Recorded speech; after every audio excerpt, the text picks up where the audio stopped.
Okay, so here's a little bit of advanced compositing for if you want to take one segment of rotoscoping and duplicate it to make a crowd that's doing the same action. So I have here a piece of footage that has been donated by Christy. Thank you, Christy. And this is just the outline, so it doesn't have like color or anything yet, but the important bit, whether or not it's colored, is that it has an alpha channel so that we can see around we can see the background kind of around the characters, right? So you won't be able to see a background here because I don't have a background in here. Actually, maybe I'll put in a little bit of a fog background. Let's put this down here. Our foggy background, right? Okay. But since they haven't been colored in yet, we're going to be able to see the fog kind of through them, right? So, but there they are. So now what we want to do is we want to duplicate this pair, and I've added a lot of different layers in Premiere because I'm going to end up using a lot of different layers, and I can just copy and paste these into the individual layers.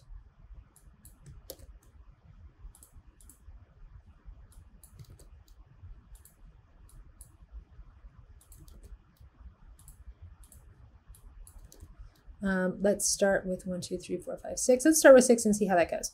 All right, so right now they are all right on top of each other. And so it just looks like one kind of ultra thick line drawing. So what I'm going to do is I'm going to select one layer and I'm going to go to the effect controls and I'm going to start to move them around a little bit.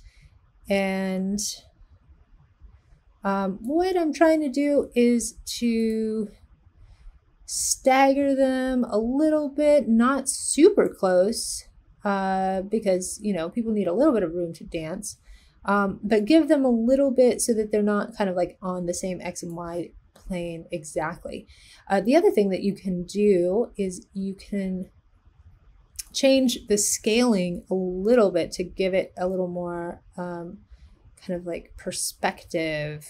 And so the ones that would be, this one would probably be a little, let's actually scale it up just a tiny bit, move it down a little bit more. Let's bring this one over here, scale that one to like, you don't want to do it drastically. Oh, that's way too much. Let's do 90. But just enough to give it a sense of perspective.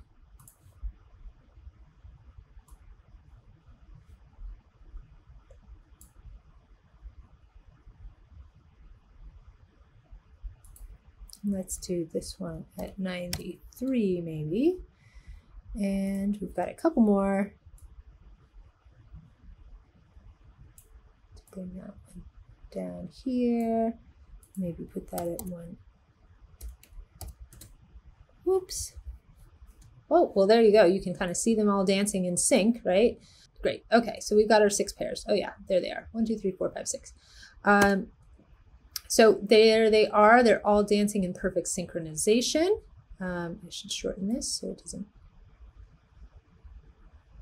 make us play past our end.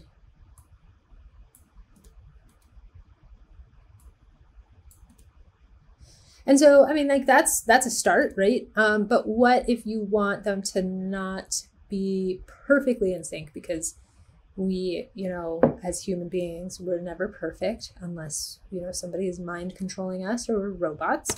So the other thing that you could try is you could try doing a couple frames of offset timing on some of these. So let's find the ones that are kind of more in front. I think that's, which one?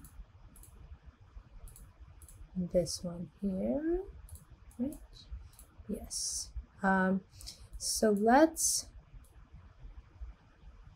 take a couple frames off the beginning of that and move it over.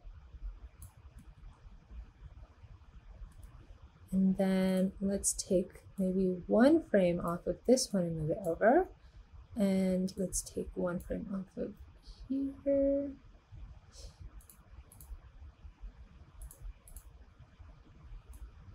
Move it over. That adds a little bit of variety there. So you do notice that when I've done that, I have these little gaps here. And that can be a problem kind of at the end of your rotoscoping if you're like, you know, characters just suddenly disappear, right? So there's a couple little tricks we could try to kind of like circumvent that. One would be to just see what happens if we do like a little time reverse on the footage. So if I take this one that has the biggest little gap there and copy and paste it.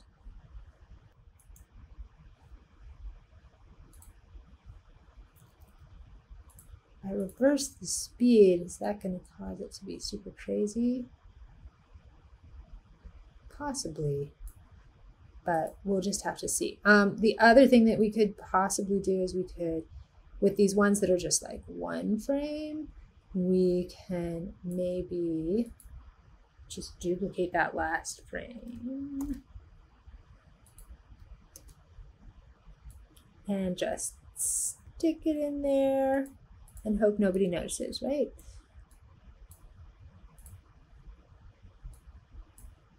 Or if you really wanted to kind of take on a challenge and you know you're going to do a little bit of this offset, you could actually use your skills as an animator and add a couple extra frames to the end of your sequence.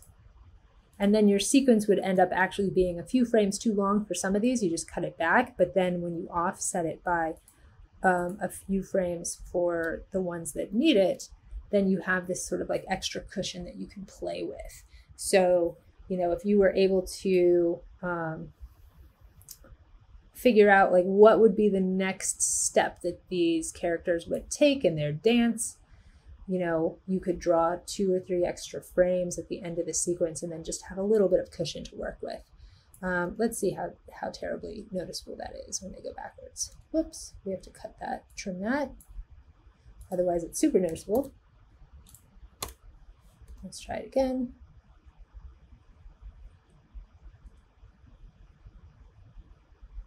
Yeah, we might not notice it at the end there because we'll be like doing a pretty significant cut.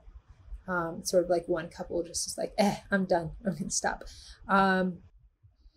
Okay, so one other thing that you can play around with is you can play around with mirroring some of your dancing people. And then you get just even a little bit more variety. And how you do that in Premiere is a little bit tricky. You have to apply an effect to the layer.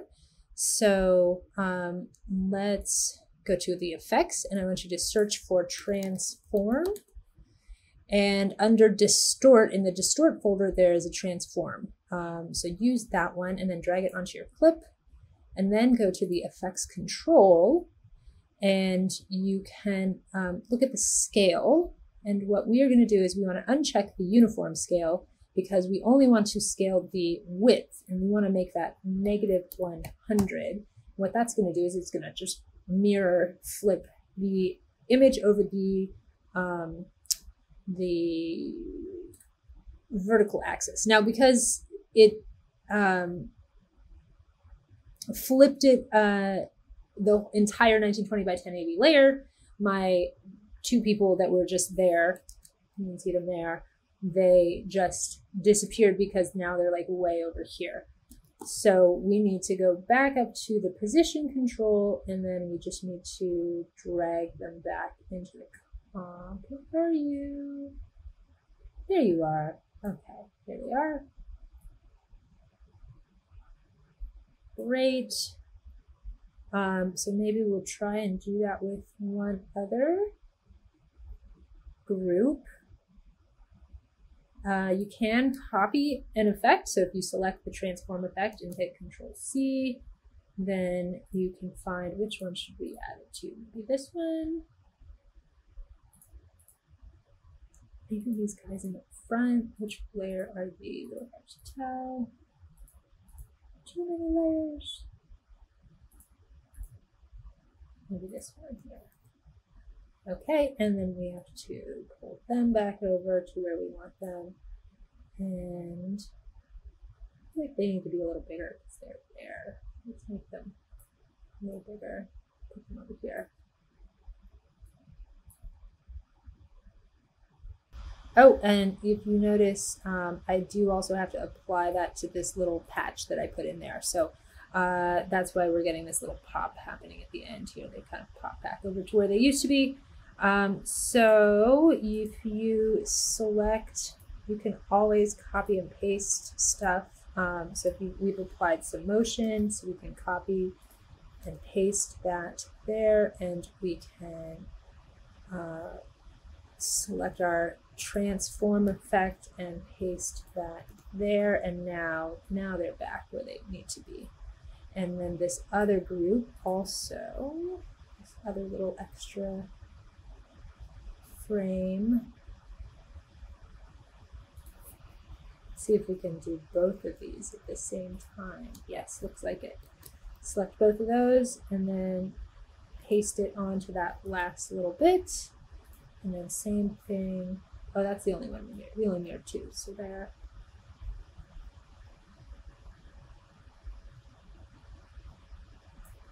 And this one also. There we go. Okay, so now they're not popping out again.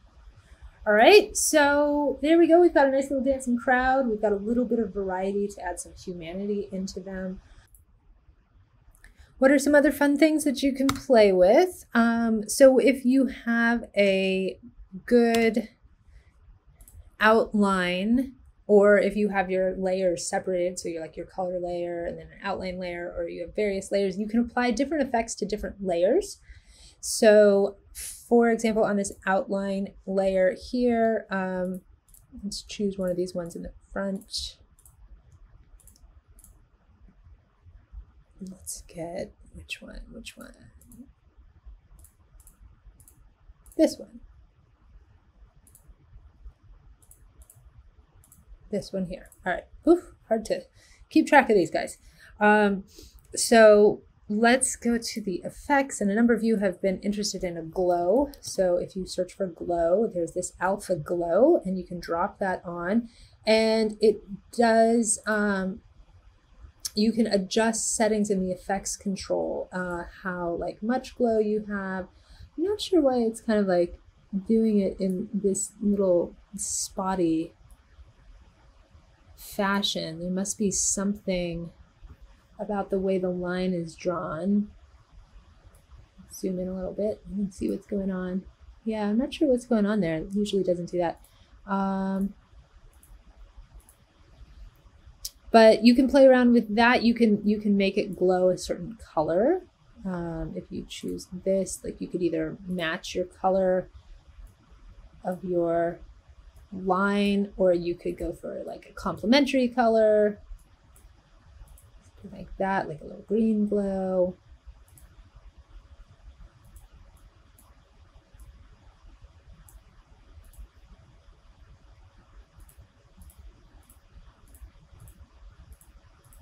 And the best way to play around with effects is to, so there you could actually like totally glow them out, is to just like try some stuff and see what looks cool.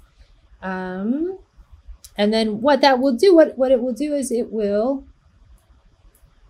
I think it will apply that glow effect to every frame, but for some reason it seems to not be rendering. Let's see what other sorts of effects we can find in here. Stylized stuff. Find edges. So that one it's working on. Yeah, I might just try and delete that glow and then try applying it again.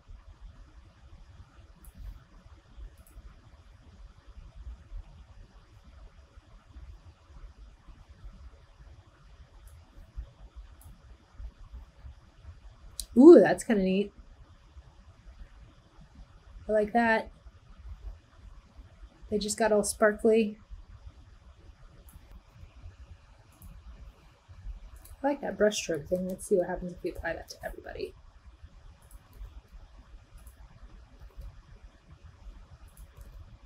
Does that actually do anything? Yeah, there we go. We get some more.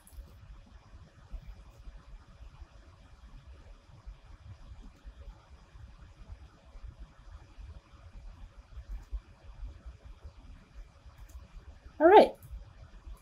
So anyway, there you go. There's some things to play around with. Have fun.